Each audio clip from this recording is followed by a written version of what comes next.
The last thing my mother said to me through the glass was, "We'll be here when you get out." She kept that promise for 11 years. I was 26 when it happened. A rainy November night, a delivery run I shouldn't have taken while exhausted, and a cyclist who never saw my headlights in time. He didn't survive. I was charged with vehicular manslaughter and sentenced to 12 years. I remember the judge's voice, flat and final, and I remember turning around in the courtroom to see my mother's hand pressed against her mouth and my father staring at the floor like he couldn't lift his eyes to look at me. I grew up the only child of two people who built their whole lives around mine. My mother kept every school photo in a drawer organized by year. My father used to drive 40 minutes out of his way just to pick me up from soccer practice so I wouldn't have to take the bus. When relatives asked what they were proudest of, they never talked about their jobs or their house. They talked about me.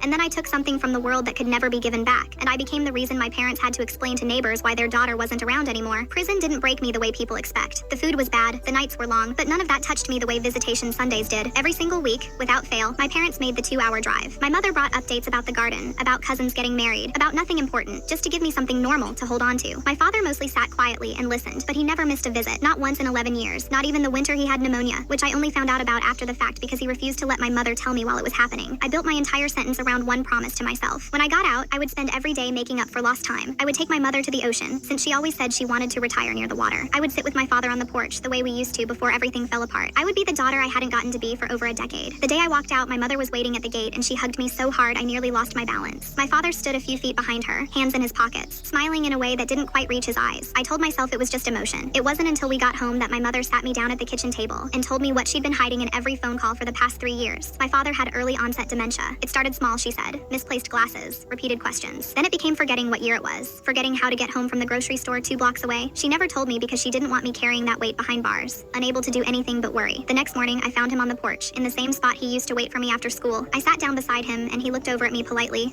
the way you'd look at someone you'd met once at a party. "You have kind eyes," he said. "Do I know you from somewhere?" I told him I was his daughter. He nodded slowly, like he was trying to make the words fit somewhere in his mind, and then he changed the subject to the weather. Some mornings were better than others. Some days he'd call me by name without hesitation, tell me to grab my coat before it got cold, ask if I'd eaten breakfast yet, like no time had passed at all. Other days I was just a woman sitting too close to him on his porch. 3 weeks after I came home, my mother pulled out an old photo album, hoping it might help. He flipped through it slowly, pausing on a picture of me at 9 years old, missing my front teeth, grinning at the camera on my birthday. He held it for a long moment and smiled. "She used to run to the door every day when I got home from work," he said softly. "Best part of my day, seeing that little face." Then he closed the album and set it on the table between us, never once looking up to realize the little face he was remembering was sitting right beside him, close enough to hold his hand. If only he'd known it was still hers to hold.